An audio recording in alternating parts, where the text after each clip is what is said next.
E aí, meus irmãos, tudo bem? Que a paz de Jesus Cristo esteja conosco. E que as bênçãos de Deus, nosso Pai, nosso Criador, que elas possam nos beneficiar a todos. Eu quero voltar hoje a um assunto que, não raro, eu tenho encarado com bastante seriedade. E eu volto novamente a este assunto porque eu tive contato esses dias com uma mensagem envolvendo o espiritismo e assuntos políticos. E eu notei que a retirada de um parágrafo de uma lição de Allan Kardec tem como objetivo nos induzir ao erro, em convencer os espíritas a chegar à conclusão de que existe um divórcio, uma barreira entre espiritismo e política, entre espiritismo e assuntos políticos.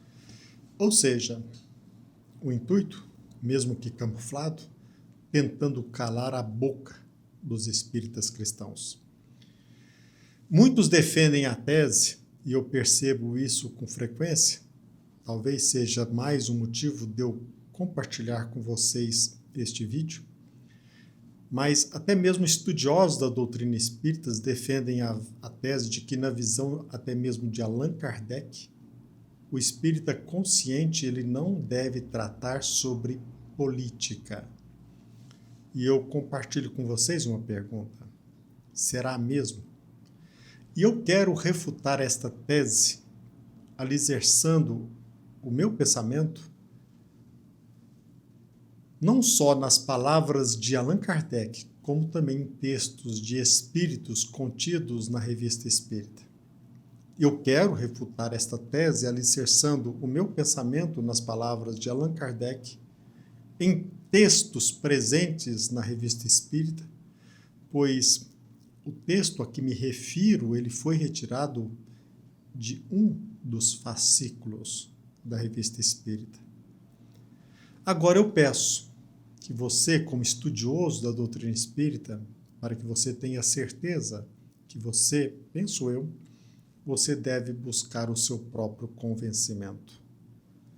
Eu digo, neste momento, que nas obras espíritas por si só, e eu destaco agora neste momento o Livro dos Espíritos, este livro por si só nos convida à reflexão filosófica envolvendo toda e qualquer questão, sobretudo questão política. Lembremos-nos do terceiro livro sobre as leis morais. Lembre, por exemplo, meus irmãos, da questão 573 presente no Livro dos Espíritos sobre a missão dos espíritos encarnados. Só que, repito, que neste vídeo eu me vincularei exclusivamente ao que se encontra na Revista Espírita em seus fascículos. Claro, é evidente que você não só pode, como deve estudar mais, e assim, por seus próprios esforços e estudos, encontrar mais, e certamente você encontrará mais e mais subsídios nesse sentido. De minha parte, eu penso que eu não posso alimentar o propósito e esgotar o assunto, pois toda e qualquer tentativa nesse sentido seria totalmente infrutífera. Inicialmente, eu vou compartilhar com vocês a mensagem usada por alguns espíritas, ou até mesmo espíritas imperfeitos, que tentam calar a nossa boca. E este parágrafo, ele diz mais ou menos assim, abre aspas, também não vos deixeis cair nessa armadilha. Afastai cuidadosamente de vossas reuniões tudo quanto disser respeito à política e às questões irritantes. Afastai de vossas reuniões tudo quanto disser respeito à política e às discussões ou questões irritantes.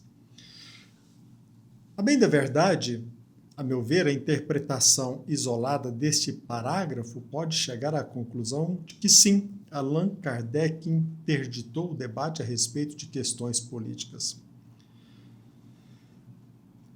A interpretação isolada desse parágrafo sem confrontá-lo com a integridade do texto, sem confrontá-lo com o contexto, sem analisarmos friamente a questão, pode nos levar à conclusão falsa de que nós devemos afastar qualquer discussão em torno de assuntos políticos. Pode parecer que até mesmo questionamento acerca de assuntos políticos em nada nos melhora. E todo e qualquer estudo nesse sentido não se trata de algo essencial para o nosso aprimoramento moral. Contudo, meus irmãos, com todo respeito, a meu ver, isso se trata de um equívoco. Então eu pergunto novamente a você: o Espiritismo deve tratar sobre assuntos políticos? Eu repito, a meu ver, sim. Mas não se trata de minha opinião, de um achismo. Eu quero compartilhar com vocês justificativas, um raciocínio, estudo, apresentando para vocês até mesmo o pensamento de Allan Kardec, no sentido de demonstrar que este entendimento se encontra equivocado. Eu quero começar justificando a minha posição com posicionamentos de espíritos e até mesmo de Allan Kardec presentes na Revista Espírita. E eu inicio desde já com o pensamento, com a lição de Baluzzi, na mensagem intitulada Lembranças Retrospectivas de um Espírito. E esta comunicação chegou ao nosso encontro, ou pelo menos ela foi divulgada em fevereiro de 1866. E o teor dessa mensagem ela se encontra na Revista Espírita deste ano, ou seja, de 1866. Então vamos citar o pensamento de Baluzzi. Abre aspas. Vivendo longe do ruído da política, das descobertas científicas, são como bois, ignorando sua força, prontos para aceitar o jugo, e sob o golpe do aguilhão vão à missa, ao cabaré, à aldeia, não por interesse, mas por hábito. E eu destaco mais uma vez a fala inicial. Vivendo longe do ruído da política, das descobertas científicas, são como bois, ignorando sua força, prontos para aceitar o jugo, e sob o golpe do aguilhão vão à missa, ao cabaré, à aldeia, não por interesse, mas por hábito. E a superioridade desse espírito ela é reconhecida por Allan Kardec, tanto que o codificador ele inseriu uma nota tecendo elogios ao seu trabalho, logo após a lição psicografada. Por outro lado, meus irmãos, de fato, todos os fascículos da Revista Espírita, quase sempre todos contêm uma nota explicativa, em que Allan Kardec, em 1863, ele deixa claro que nós trabalhamos para dar a fé aos que nada creem, para espalhar uma crença que os torna melhores uns para os outros, a se olharem como irmãos, sem distinção de raça, sem distinção de casta, sem distinção de seita, cor, opinião política ou religiosa. O homem de bem é bom, humano e benevolente para com todos. E ele repete, sem distinção de raça nem de crenças, porque em todos os homens vê irmãos seus. Analisando o contexto, a mensagem, nós precisamos ponderar que este posicionamento de Allan Kardec ele deixa bem claro que o espírita não deve fazer distinção de raça, de casta, de seita, de cor. E que, da mesma forma, nós, como espírita cristãos, nós não devemos também fazer qualquer distinção a respeito das pessoas por sua opinião política ou religiosa. Então, numa reunião espírita, numa casa espírita, nós não devemos fazer distinção por conta da liberdade de consciência, por conta da liberdade de opinião, por conta da liberdade política que uma pessoa, um irmão nosso escolheu. Allan Kardec até mesmo, e muitos não falam a esse respeito, ele até mesmo nos reforçava o convite para que nós não deveríamos alimentar o propósito em mudar a religião do semelhante. Por quê? Por conta do respeito à liberdade de consciência, a liberdade de abraçar esta ou aquela religião. Por conseguinte, meus irmãos, nós percebemos de forma clara que dentro da sociedade de estudos espíritas deveria prevalecer o respeito, sobretudo em relação à liberdade de opinião, de crença, de consciência, liberdade política. Isso não quer dizer, todavia, que não se deva tratar sobre assuntos políticos numa visão ampla e apartidária. E numa interpretação analógica do texto, nós chegaremos à conclusão de que, na sociedade espírita a que pertencia Allan Kardec, não se deveria tratar de assuntos políticos e questões irritantes. Ou seja, assuntos políticos, e numa interpretação de todo o texto, assuntos políticos que também causassem irritação, intriga, separação. Vejamos, também não vos deixeis cair nessa armadilha. Afastai cuidadosamente de vossas reuniões tudo quanto disser respeito à política e às questões irritantes. Nesse caso, as discussões não levarão a nada e apenas suscitarão embaraços, enquanto ninguém questionará a moral quando ela for boa. Devemos associar, penso eu, numa interpretação analógica, o termo política e outras questões que sejam irritantes, que menosprezem a liberdade de culto, de opinião, a liberdade de consciência. Todo e qualquer indivíduo tem direito à liberdade de crença, à liberdade de expressão, ao vínculo a este ou aquele posicionamento político. Mas o assunto, meus irmãos, ele é bem mais profundo. Ele é mais profundo ainda. Na Revista Espírita, para vocês terem uma ideia, de 1858, tratando sobre as contradições na linguagem dos espíritos, de 1858, em agosto, Allan Kardec deixa bem claro que o observador sério, que se aprofunda em todas as coisas com maturidade, paciência e perseverança, capta uma porção de matizes delicados que escapam ao observador superficial. É através desses detalhes íntimos, que ele se inicia nos segredos dessa ciência. A experiência nos ensina a conhecer os espíritos, como nos ensina também a conhecer os homens. Repito, a observação séria, madura, paciente e perseverante nos ensina a conhecer não só os espíritos, como também nos ensina a conhecer os homens. Dessa forma, precisamos sempre desenvolver o trabalho em busca da verdade e jamais chegar a uma conclusão pela leitura isolada de um parágrafo, sem analisá-lo detidamente, numa análise integral e profunda. Sim, é verdade que muitas pessoas dissertam sobre assuntos que não têm o mínimo contato. É verdade que muitas pessoas falam sobre aquilo que não conhecem.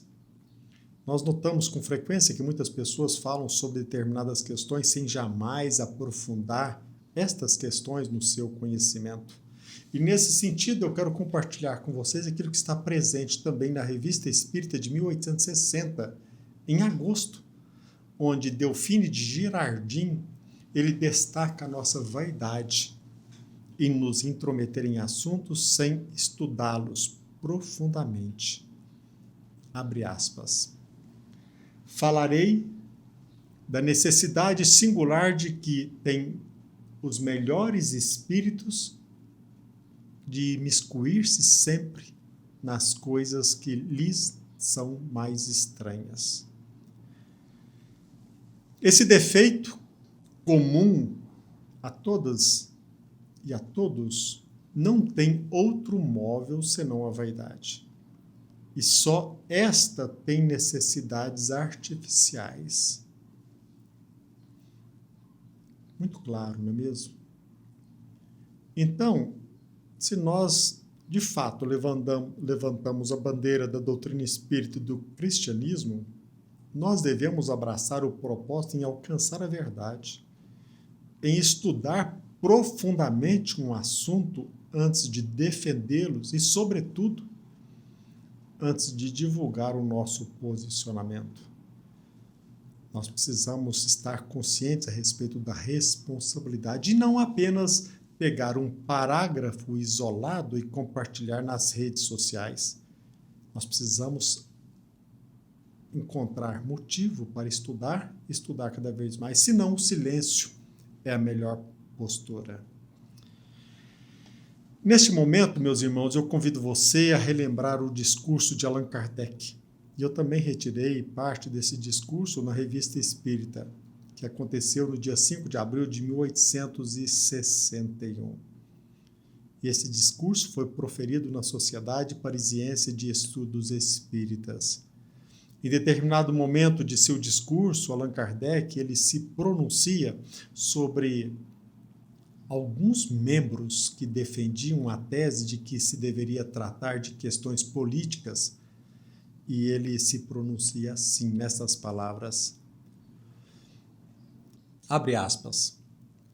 Por isso, também a censuram, por limitar o círculo de seus trabalhos, sob o pretexto de que não se ocupa senão de coisas insignificantes e sem alcance, já que se abstém de tratar de questões políticas. Eles gostariam de vê-la entrar na controvérsia dogmática. Se você tiver um tempo, analise bem a fala de Allan Kardec neste ensejo.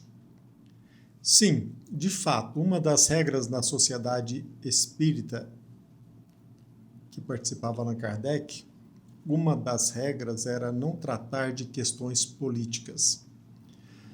Mas agora, neste momento, eu quero confidenciar com vocês. Intencionalmente, eu omiti também o fato de que esta regra também alcançava o compromisso de não se tratar de questões religiosas. Por que Allan Kardec interditava naquele momento o debate sobre questões políticas, questões até mesmo religiosas? Repito, porque Allan Kardec concordou em não tratar sobre assuntos ou questões políticas e religiosas.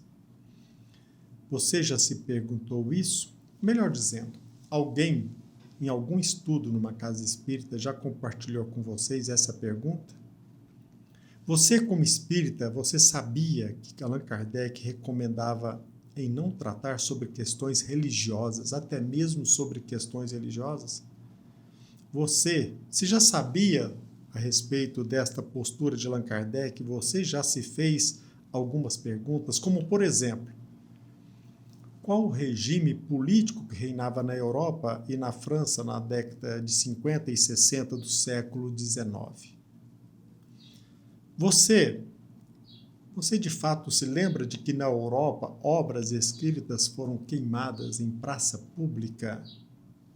Será que nós esquecemos da época desastrosa em que as regiões eram ensanguentadas pelas guerras de religião? Até mesmo quando o pai se armava contra o filho e o filho contra o pai?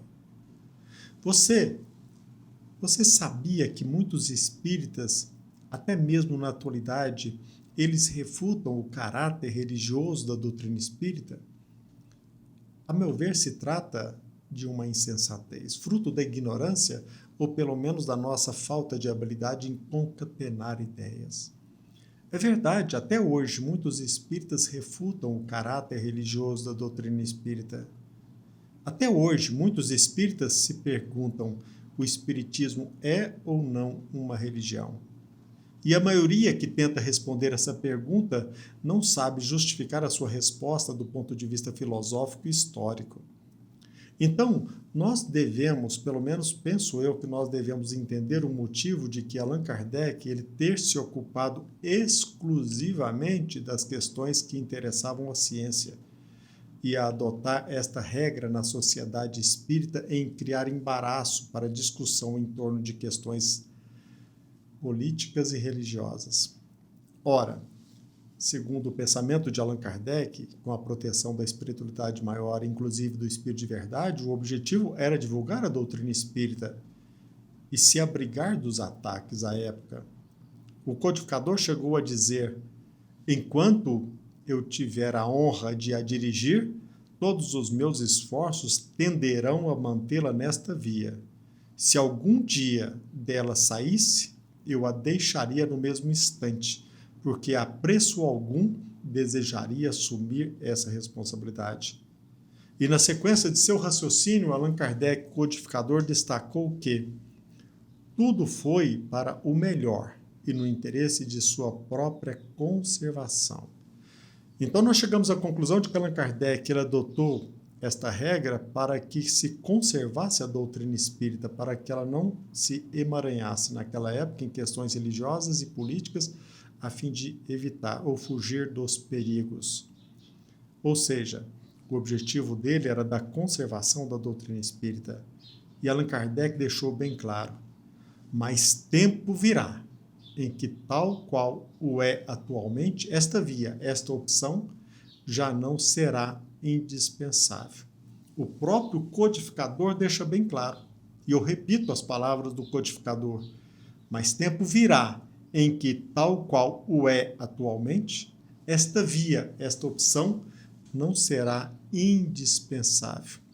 Então, meus irmãos, sem sombra de dúvida, trata-se de uma regra, naquela época, para defender a sociedade espírita, para defender a doutrina espírita dos perigos, dos inimigos, cuja postura, penso eu, não se justifica na atualidade. Aí nós entendemos o motivo de Allan Kardec ter focado o seu trabalho no aspecto científico, para não incomodar a igreja e os poderosos, aqueles que detinham o poder e quase sempre se encontravam vinculados ou submetidos aos detentores do poder religioso. Ainda devemos hoje, num regime que se diz democrático, permitir o silêncio dos espíritas sobre questões religiosas e até mesmo políticas? É uma pergunta que eu compartilho com vocês e eu repito. Devemos ainda hoje, num regime aqui no Brasil que se diz democrático, exigir o silêncio, permitir o silêncio sobre questões religiosas e políticas? Quanto ao caráter religioso da doutrina espírita, nós precisamos perceber que somente no mês de dezembro de 1868, Allan Kardec se pronunciou. E ele o fez nas seguintes palavras, abre aspas: se é assim, perguntarão, então o Espiritismo é uma religião? E ele responde, ora sim, sem dúvida, senhores. No sentido filosófico, o Espiritismo é uma religião. E nós nos vangloriamos por isso, porque é a doutrina que funda, que finca os vínculos da fraternidade e da comunhão de pensamentos.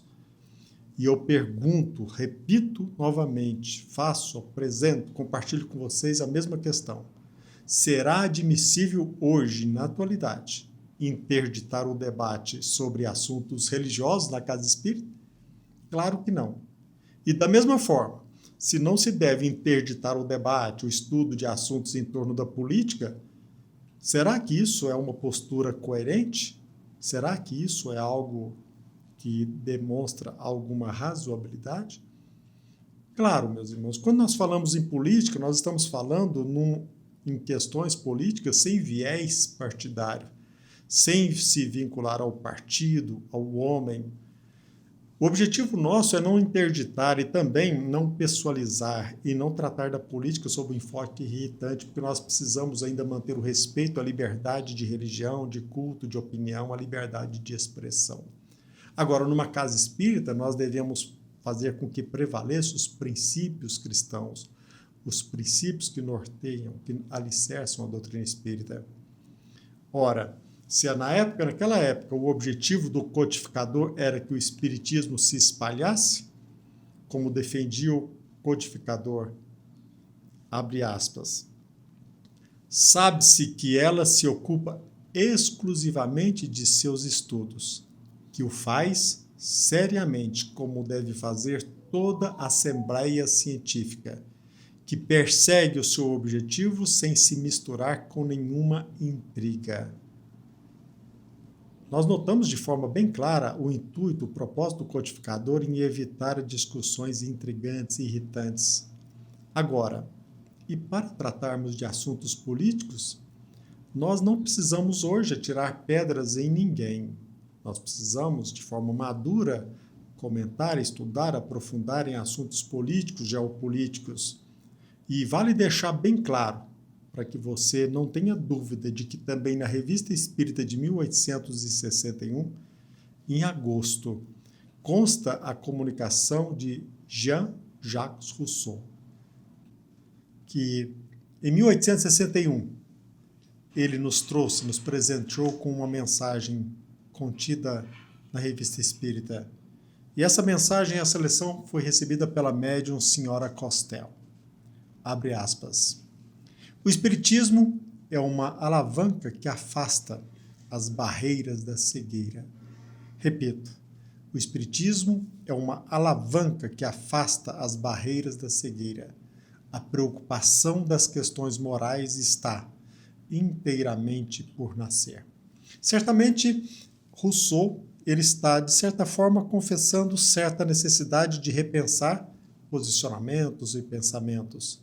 Agora, nós precisamos perceber que a vaidade não pode nos prender à ignorância, que devemos sempre ter essa preocupação em vencer a nossa cegueira, vencer, todos nós juntos, vencermos as barreiras da cegueira. Será que nós, como espírita cristãos, nós devemos menosprezar as verdades morais decorrentes do estudo e do debate, inclusive acerca de assuntos políticos? E aqui, nós não paramos por aqui. Nesta mesma revista de 1861, consta a mensagem intitulada A Aurora dos Novos Dias. Esta mensagem é da autoria de O Espírito de Staël, recebida na Sociedade Espírita de Paris pela médium Senhora Costel. Abre aspas. Eis-me aqui, eu que não evocais, mas que estou ansiosa para ser útil à sociedade, querendo ser útil à sociedade, cujo objetivo é tão sério quanto o é o vosso. Falarei de política, mas não vos assusteis. Sei em que limites devo restringir-me. Ela diz, esse espírito Staël, falarei de política, não vos assusteis. Sei em que limites devo restringir-me. E esse espírito continua, a liberdade não é mais um fantasma sangrento, mas a bela e grande deusa da prosperidade pública. Será que nós devemos, de nossa parte, refutar a tese de que se trata de um assunto sério tratar sobre política? A política não é um assunto sério quando nós encaramos o conceito de liberdade? O espírito Staël diz que o termo liberdade representa a grande deusa da prosperidade pública. Sim, meus irmãos, meus amigos, a grande deusa da prosperidade pública. E vamos continuar no nosso raciocínio. penso que é indispensável compartilhar com vocês também o pensamento de Santo Agostinho. Abre aspas. Muito bem, meus filhos. Bravo. Sinto-me feliz por vos ver reunidos, lutando com zelo e persistência. Coragem.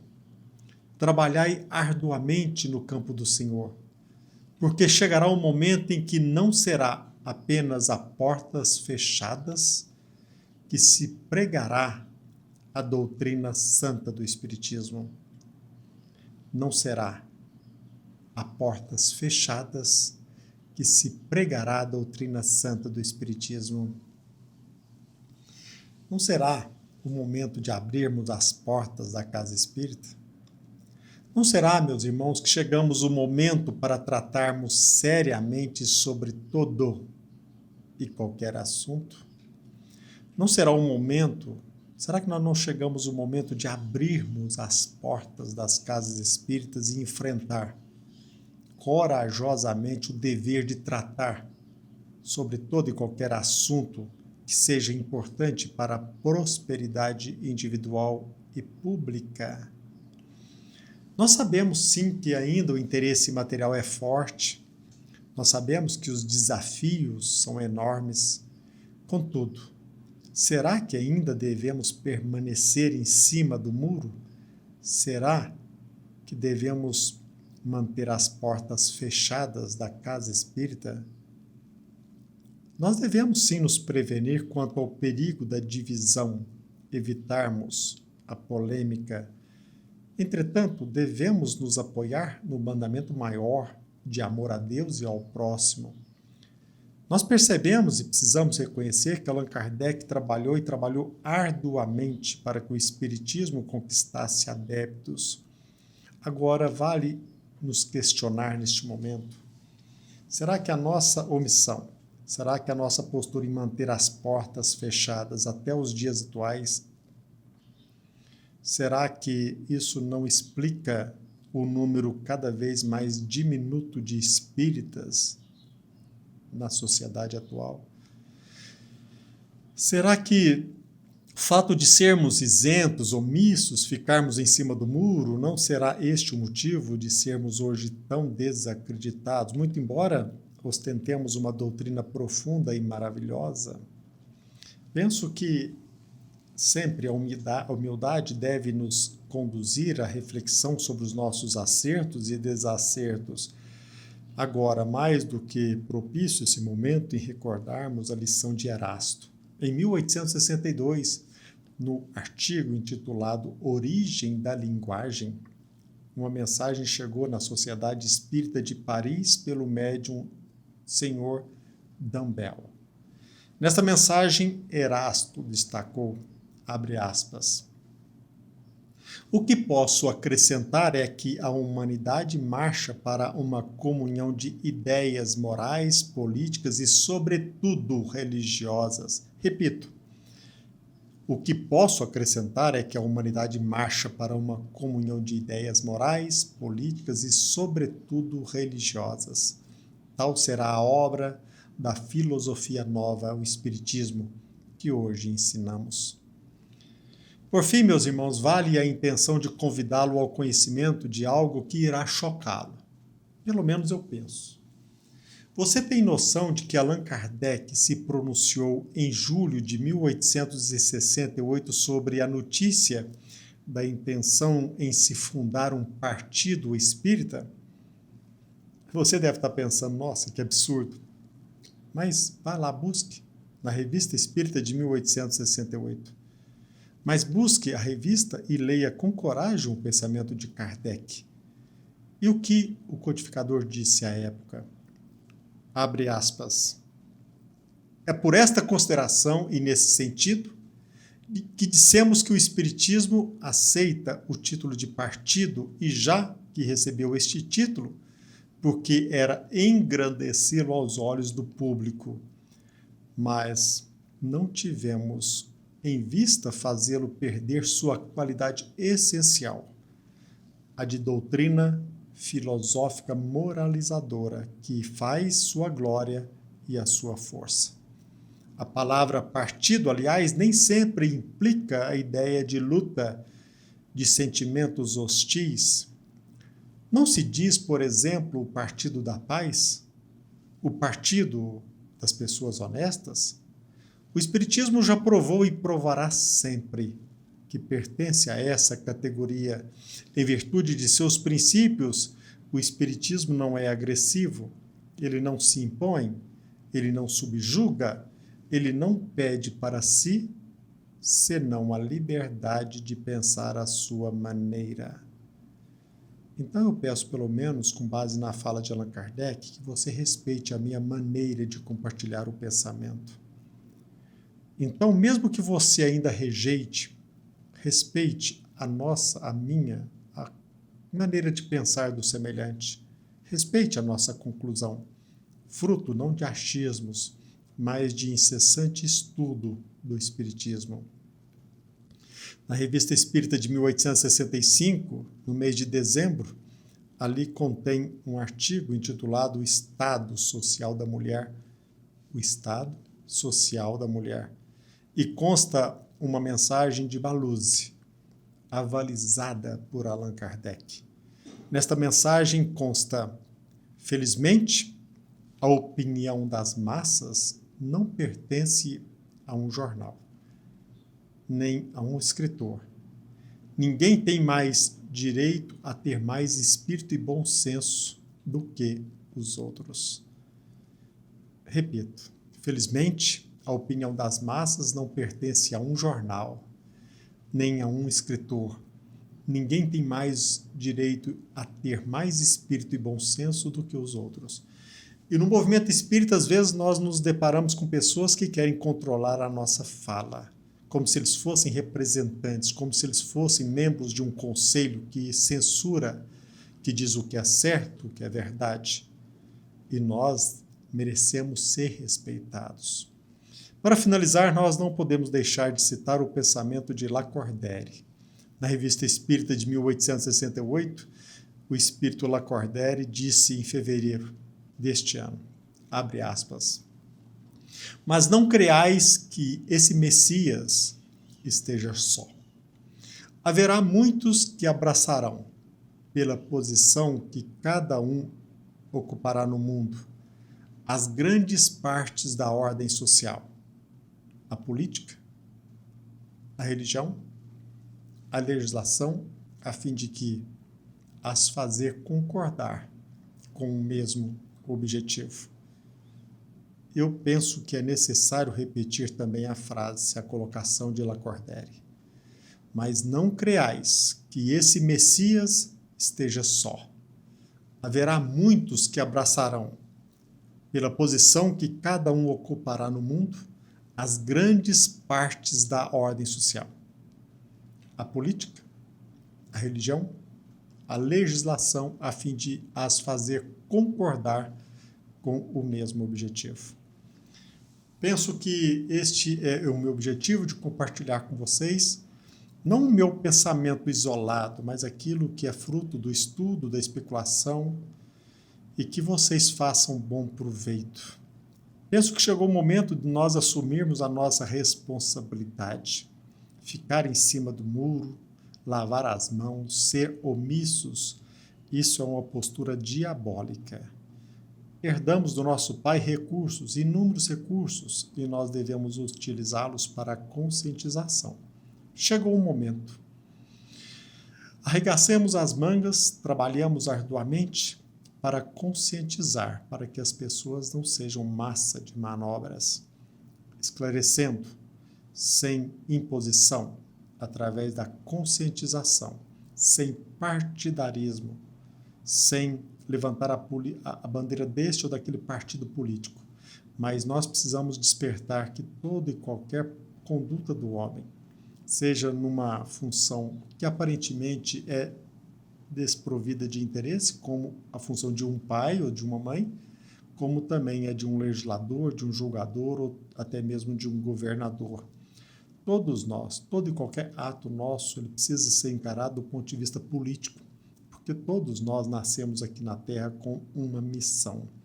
E nós não podemos abrir mão da contribuição da doutrina espírita para nos conscientizar, para que possamos ser úteis na sociedade em que nós vivemos. Um abraço, fiquem com Deus, que a paz de Jesus Cristo permaneça conosco e que as bênçãos de Deus, nosso Pai, que elas possam nos beneficiar a todos. Assim seja.